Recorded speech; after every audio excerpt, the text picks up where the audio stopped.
Përshëndetje të nderuar miqtë e mi. Sonte dua t'ju rrefej një histori të zonjës në fjalë, e cila e ka emrin zonja Mirjeta, jeton në Tiranë, është e Shqipërisë, dhe ka shkruar në emailin tim historinë e jetës së saj, që është një histori që do kisha dashur të rini deri në fund ta ndëgjoni, që jam i bindur që mos të them 100, po 50% të nënave shqiptare edhe e kanë përjetuar. Zonja në fjalë ka humbur djalin e saj, djalin e vetëm, në moshën 27 vjeç, në moshën më të mirë, në moshën e rinisë së tij. Pas 12 vitesh nga martesa që ka patur, me shumë mundime, krijuesi ka vendosur që t'ju falë një fëmijë dhe ju ka dhënë një djalë. Djali ka qenë një fjalë popullore, e përdorin shpesh, e kam dëgjuar, i lindur për dhe. Ç'në kupton kjo? Shumë i mirë, shumë i dashur, shumë i afërt, shumë pozitiv, shumë energjik, do të thënë ka qenë mrekulli fare, ka qenë dashuria vet, çuni. E kanë rritur me gjitha të mirat, kanë punuar vetëm e vetëm t'i sigurojnë të ardhmen djalit të tyre me ëndra të mëdha, për ta martuar, për ta fejuar, për t'u bërë gjyshër nga i djalë. Çuni i vetëm i zonjës Mirjet ka mbaruar studimet në Tiranë. Edhe është punësuar, do me thënë një arritje goxha e madhe dhe një sukses i madh për këtë familjen. Marrëdhënia ka qenë aq e bukur sa që çuni çdo vit, përpos që ikte me shokët në pushime, në asnjë mënyrë nuk linte edhe prindërit anash, do me thënë muajin shtator ai gjithmonë e rezervonte, le të themi, për prindërit e tij, për respektin ndaj prindve, dashurinë ndaj prindve. Është shtëpia e kësaj zonje që edhe sot e kësaj dite e kujton me lot në sy të birin, ishte vetëm hare, vetëm pozitivitet. Nata e ndrimit të viteve, do të thënë festoheshte me shumë dashuri, dolli, gota, ushqime, këngë, hare, disponim, mrekullia e botës brenda kësaj shtëpie, do me thënë çdo gjë perfekte. Por ka qenë natë e shtunë, kur çuni ka dalë me shoqëri, si çdo të shtunë që bëjnë të rinjt e ditës së sotme, bëjmë edhe ne, me thënë drejtën, edhe unë jam i ri. Dhe ka bërë ndeshje me motor. Në ndeshje ka mbetur në vend, ka vdekur menjëherë.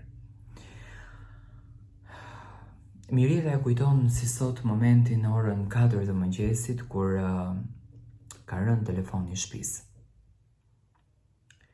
Normalisht nëna e ka atë ndjesinë se diçka po ndodh, dhe nëna e ndjen fëmijën e saj, edhe kur është mirë, edhe kur është në ditët më të vështira të jetës së tij.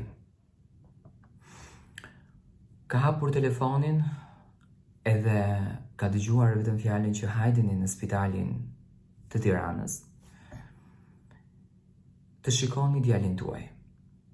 Kur e ka dëgjuar këtë fjalën, ka ikur me vrap të zgjonte shoqin, edhe nuk e mban mend nëse është veshur apo ka ikë me pijame. Imagjinoni ç'atë merri. Kur ka mbërrit në spital, ka kuptuar që i biri i saj vetëm, drita e saj e syve, nuk jetonte më. Kishte mbyllur syt për gjithmonë. Nuk dëshironte më të kthehet në shtëpi Mirjeta. Për të, bota mbaroi aty. Nuk e kishte besuar kur këtë gjë, nuk e kishte besuar kur këtë momentin. Dhe në të nesërmen do vinte dita më e rëndë, ku Mirjeta duhej të ndahet përgjithmonë me djalin e saj. duhesh të zemrën e saj, ta mbulon me truall. E bëri, sepse Zoti ashtu e ka shkruar, kur Zoti vendos ta marrë një shpirt, trupin e tij nuk do e lë mbi tokë. Shumë e dhimbshme. Nuk mundesh të flej me ne të tëra, nuk mundesh të haj, nuk mundesh të pi. Shumë e mërzitur, vetëm qante, vetëm lot, duke mallkuar veten. Pse unë? Përse mua? Çfarë bëra unë? Mëkatet e kujt i paguaj unë?